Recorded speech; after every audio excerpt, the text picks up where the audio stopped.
Shalom Bapak Ibu saudara kasih dalam Tuhan, kembali berjumpa dengan saya Pendeta Dede Daniel dalam renungan malam yang saya buat setiap harinya untuk mengisi hari kita, waktu kita sebelum kita tidur, sehingga hati dan pikiran kita dipenuhi oleh firman Tuhan yang tidak pernah bisa salah, yang selalu menguatkan hidup kita dan mengoreksi hidup kita untuk menjadi pribadi yang lebih baik lagi. Dan hari ini Selasa 10 Juni 2025. Saya terus berdoa agar saudara tetap semangat dalam melakukan aktivitas untuk menjalani hari-hari kita, apakah itu sebagai karyawan, sebagai hamba Tuhan, pebisnis, apapun juga kegiatan kita. Tuhan mau kita menjadi berkat dimanapun Ia menempatkan kita. Dan hari ini kita masih belajar dari tokoh-tokoh Alkitab, yaitu dari tokoh Adam. Saya beri judul Adam, Pelajaran dari Kegagalan. Kita tahu Adam dan Hawa ditempatkan oleh Tuhan di Taman Eden untuk menjaga seluruh taman dan mengusahakannya. Lalu Tuhan memberikan perintah agar apa yang ada di taman itu boleh dimakan, namun mengenai pohon yang ada di tengah-tengah taman, yaitu buah pengetahuan yang baik dan buruk, tidak boleh dimakan. Namun kita tahu akhirnya iblis yang menyerupai ular pada saat itu menggoda Hawa, lalu Hawa memakan buah yang dilarang itu, yang kemudian juga memberikannya kepada Adam, suaminya yang ada di sampingnya. Adam tidak melakukan tugas dan tanggung jawabnya dengan baik, sehingga akhirnya mereka commit dosa dan jatuh ke dalam dosa. Dan oleh karena dosa ini kita tahu akibatnya sampai sekarang. Dan kita bisa belajar pada hari ini mengenai kutuk yang dijatuhkan kepada Adam.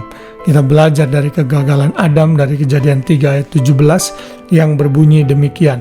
Lalu firman-Nya kepada manusia itu, karena engkau mendengarkan perkataan istrimu dan memakan dari buah pohon yang telah kuperintahkan kepadamu, jangan makan daripadanya, maka terkutuklah tanah karena engkau.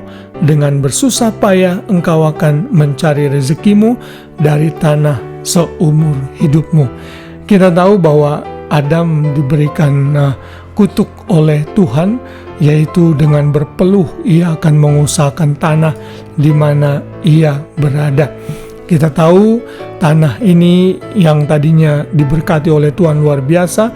Kalau Adam tidak berdosa, Adam tidak perlu berpeluh. Tuhan akan memberkati berlimpah-limpah. Tetapi karena Adam berdosa, maka bumi pun terkutuk.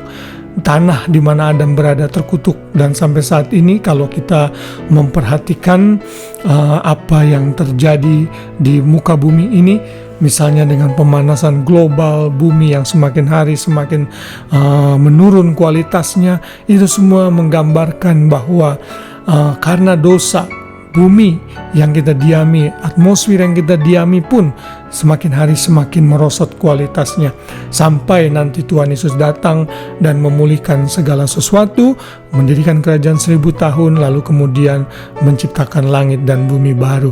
Dari tokoh Adam kita belajar agar kita tidak mengikuti jejaknya, agar kita belajar dari kegagalan Adam. Dan melalui Adam inilah akhirnya Tuhan memberikan analogi atau kontras mengenai Tuhan Yesus. Kalau kita membaca di dalam Roma pasal 5 ayat 12 sampai 21, di sana dibandingkan bagaimana Adam dan Kristus. Adam adalah manusia yang tidak taat, yang membawa dosa dan ketidaktaatan menjalar kepada seluruh umat manusia.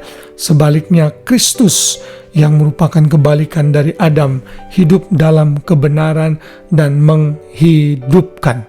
Karena satu orang Adam, maka semua manusia berdosa. Tetapi karena Kristus Yesus Tuhan yang sudah membenarkan kita, maka kita dibebaskan dari maut dan menerima kelimpahan kasih karunia anugerah kebenaran dari Tuhan. Kiranya renungan pada malam hari ini mengingatkan, meneguhkan, dan menguatkan kita agar kita belajar dari tokoh Adam. Kalau kita sebagai seorang suami, mari kita menjadi suami yang baik, memberikan contoh dan teladan kepada istri dan anak-anak kita, bawa mereka ke gereja, ajarkan mereka firman Tuhan, agar mereka menjadi suami, istri dan anak yang taat. Jangan seperti Adam yang tidak mengingatkan Hawa mengenai perintah Tuhan untuk tidak memakan buah yang dilarang. Namun kasih karunia Tuhan tetap ada dan berlimpah. Adam gagal namun dia sadar dan bertobat, dan saya percaya Adam akan berada di surga nanti.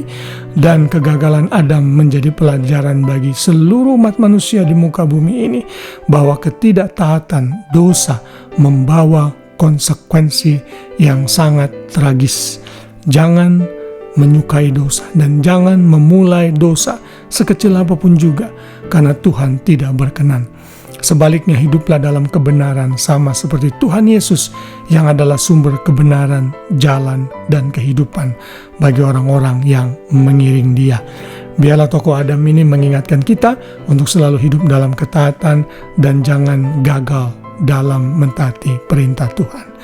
Selamat malam, selamat beristirahat, biar kita boleh terus tidur dalam naungan Tuhan, dan sepanjang malam kita boleh beristirahat dengan baik, dan besok pagi kita bangun dengan tubuh jiwa raga yang sehat, dengan rahmat Tuhan yang baru setiap pagi. Tuhan Yesus memberkati kita semua. Shalom.